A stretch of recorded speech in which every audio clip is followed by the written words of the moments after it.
बच्चों, कैसे हैं आप सब? पढ़ाई अच्छी चल रही होगी। चैप्टर चल रहा था बच्चों नॉन एक्वस सॉल्वेंट, जो कि बीएससी सेकेंड ईयर में है। नेट में भी आता है ये और आईआईटी जैम में भी, तो इम्पोर्टेंट चैप्टर है। तो टॉपिक सर बचा था बच्चों SO2, उसकी रिएक्शन बची हैं, कैसे उसको आप सॉल्वेंट के जैसे डील करते हैं, वो सारी चीज़ें आज के लेक्चर में हमें पढ़नी है। ठीक है, तो आप कुछ बातें बताएंगे कि SO2 के बारे में आप क्या क्या चीज़ें जानते हैं कि वो कैसे एक सॉल्वेंट के जैसे बिहेव करता है।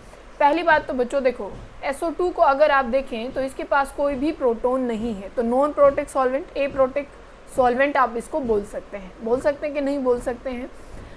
और आपको ये कैसे दिखाई पड़ता है, मतलब हम कैसे यूज़ करते हैं इसको, लिक्विड SO2 के रूप में, लिक्विड सल्फर डाइऑक्साइड के रूप में। किसमें बच्चों? लिक्विड में, क्योंकि इसकी जो सॉल्युबिलिटी है वो बहुत बढ़िया है, बहुत जल्दी क्या है, पानी में ये सॉल्युबल हो जाता है, तो सॉल्युबिलिटी इसकी अच्छी है। ठीक है, और अगर आप देखें कि जो SO2 है इसको प्योरीफाई करने के लिए H2SO4 का यूज़ किया जाता है। किसका? H2SO4 का। और जो अगर पानी का कंटेंट अगर ज़्यादा है उसको आपको क्या है, पानी को रिमूव करना होता है, SO2 प्योर चाहिए होता है, तो P2O5 जो है उसका यूज़ किया जाता है, फॉस्फोरस के पेंटाऑक्साइड का।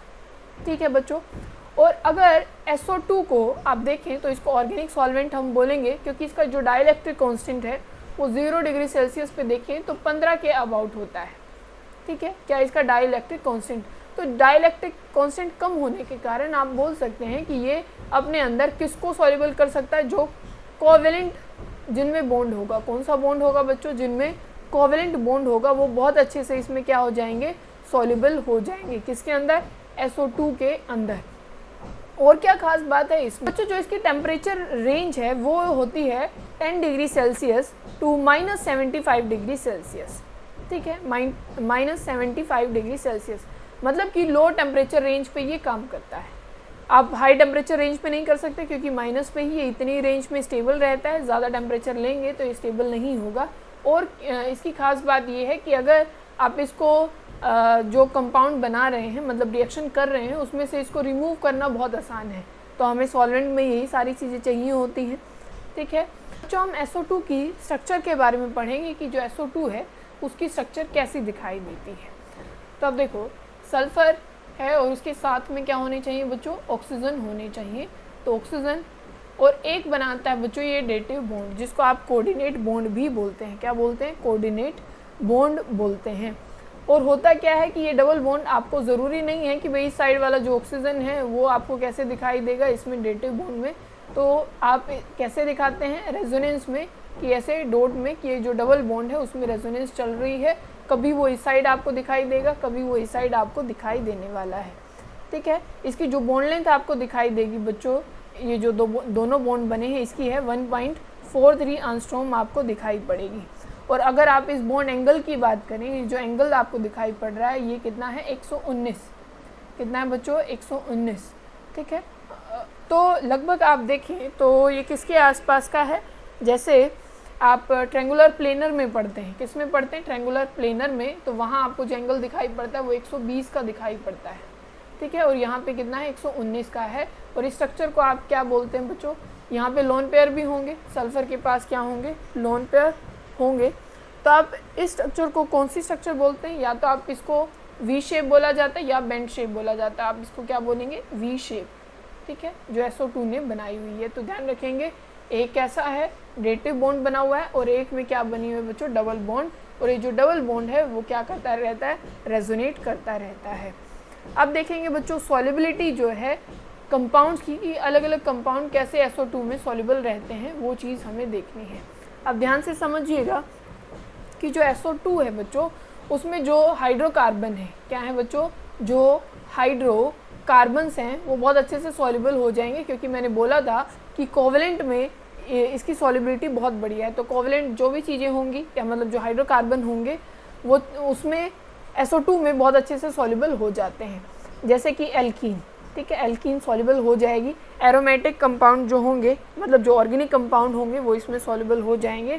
और अगर आप बात करें बच्चों जिसमें मतलब एक यूनी जो आयंस होते हैं, यूनी नेगेटिव जो आयंस होते हैं, वो भी इसमें बहुत अच्छे से सॉल्युबल हो जाते हैं। जैसे कि आपके पास है ClO4 नेगेटिव। ठीक है, ये बहुत अच्छे से सॉल्युबल हो जाएगा। या फिर आपके पास NO2 नेगेटिव है, तो ये भी किसमें SO2 में बहुत अच्छे से सॉल्युबल हो जाएगा। पर अगर आप बात करें जो मल्टी नेगेटिव आयंस हैं, जैसे कि बच्चों उसमें आ जाएगा SO3 2 नेगेटिव, तो वो इसमें सॉल्युबल नहीं हो पाते, मतलब कंपैरिजन टू यूनि नेगेटिव इनकी सॉल्युबिलिटी कम हो जाती है, ठीक है। फिर अगर आप बात करते हैं कि जो मेटल के हैलाइड होते हैं, जो एल्कली मेटल हैं, उनके हैलाइड जो है उनकी सॉल्युबिलिटी भी इसके अंदर बहुत अच्छी होती है। जैसे आपके पास मान लीजिए मेटल है और उसमें आयोडीन है, और आपके पास मेटल है, यहाँ पे Br है और यहाँ पे क्लोरीन है और यहाँ पे फ्लोरीन है। तो जो सबसे ज़्यादा सॉल्युबिलिटी होगी बच्चों वो होती है आयोडीन के साथ, फिर होती है ब्रोमीन के साथ, फिर क्लोरीन के साथ। सबसे कम जो सॉल्युबिलिटी होगी वो किसके साथ होती है बच्चों? फ्लोरीन के साथ। मतलब आप कोवेलेंट बॉन्ड का नेचर देख सकते हैं। और अगर आप बात की जाए जैसे पिरिडीन है, ईथर है, ये सब कुछ भी इसके अंदर बहुत अच्छे से सॉल्युबल हो जाता है। किसके अंदर? SO2 के अंदर। तो ऑल और आपको बात समझ में आ रही होगी, जो हाइड्रोकार्बन है या कोवेलेंट बॉन्ड जो बनाते हैं वो इसके अंदर क्या हो जाएंगे बच्चों? सॉल्युबल हो जाएंगे। अब नेक्स्ट जो हम बात करने वाले हैं बच्चों कि कैसे ये अपने आप को आयनाइज करता है, कैसे ये आयंस में ब्रेक डाउन होता है। तो बहुत ध्यान से समझिएगा। आपके पास क्या है, आप SO2 की बात कर रहे हैं और आप दो मॉलिक्यूल ले लीजिए SO2 के। तो SO2 कैसे आयंस में ब्रेक डाउन होता है उस बात को ध्यान से समझें। वो टूटता है बच्चों SO2 पॉजिटिव में प्लस SO3 2 नेगेटिव में, ठीक है। जैसे आप पानी के आयनाइजेशन करते हैं ना, कैसे ब्रेक डाउन होता है, आप उसको बनाते हैं H3O पॉजिटिव में OH नेगेटिव में, ऐसे बताते हैं, या फिर आप बता देते हैं H पॉजिटिव में प्लस OH नेगेटिव में। तो यहाँ SO2 जो आयनाइज होता है, ठीक है, वो कैसे आयनाइज होता है कि यहाँ से मान लीजिए आप एक O को बाहर निकाल दीजिए, एक ही O बच जाएगा।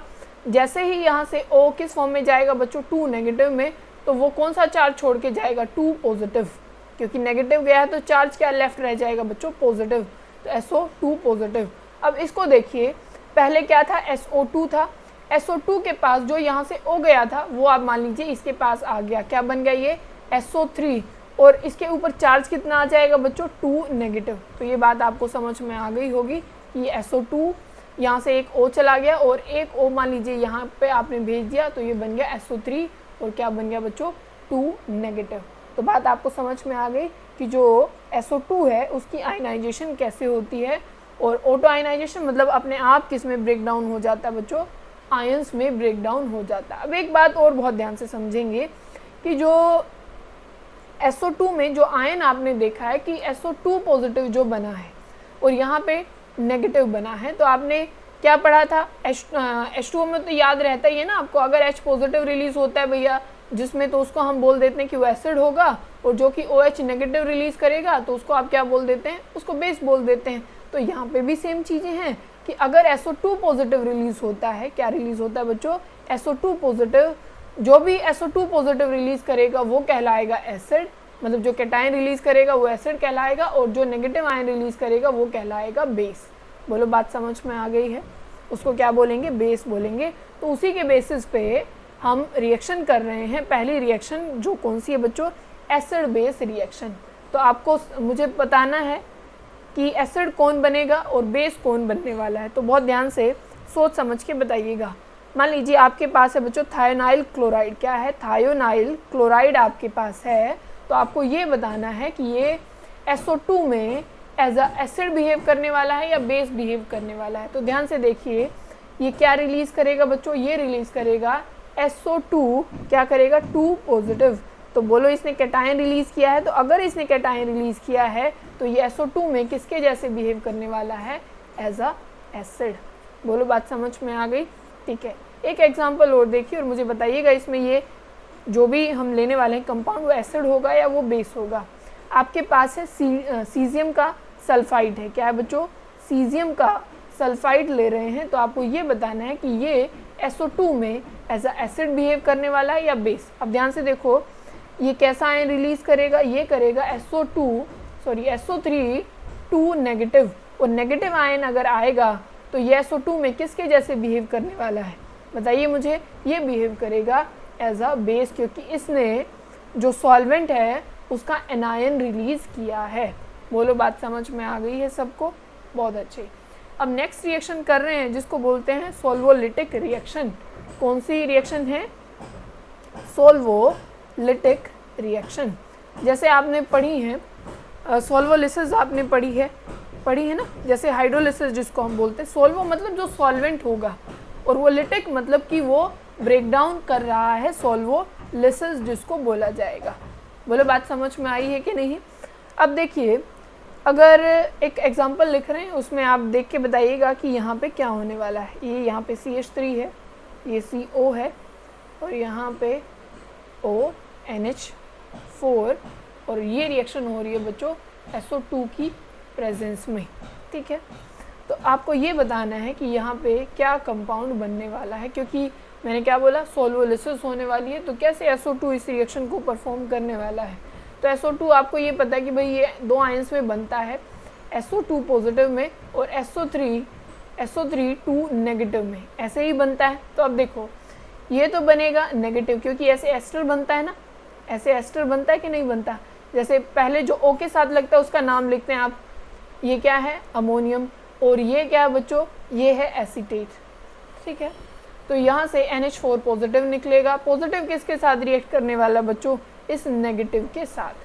तो क्या कंपाउंड बन जाएगा, NH4, और इसका हो जाएगा बच्चों ट्वाइस, और यहाँ पे क्या आ जाएगा, SO3। ठीक है, नेगेटिव को तो इस 2 पॉजिटिव जो यहाँ पे है NH4 पे, उसकी वजह से न्यूट्रल हो गया, तो ये कंपाउंड बना कि नहीं बना। अब इस नेगेटिव को क्या दोगे, इस नेगेटिव को दोगे ये पॉजिटिव। इस पे पर एक ही नेगेटिव है और यहाँ पे 2 पॉजिटिव है, तो इसका कर देंगे ट्वाइस, मतलब क्या बन जाएगा, CH3 और ये C, ये डबल बॉन्ड O, ये भी O, इसको ट्वाइस कर दो और यहाँ पे लिख दो SO। तो ये क्या थी, सोल्वोलिटिक रिएक्शन। सोल्वोलिसिस हुई है कि इसने क्या कर दिया है, जो सॉल्वेंट है, जैसे आप हाइड्रोलिसिस पढ़ते हैं, उस सॉल्वेंट ने इसको क्या कर दिया बच्चों, ब्रेक डाउन कर दिया है। बोलो बात समझ में आ गई कि नहीं आ गई। इसको क्या बोलते हैं, सोल्वोलिटिक रिएक्शन बोलते हैं।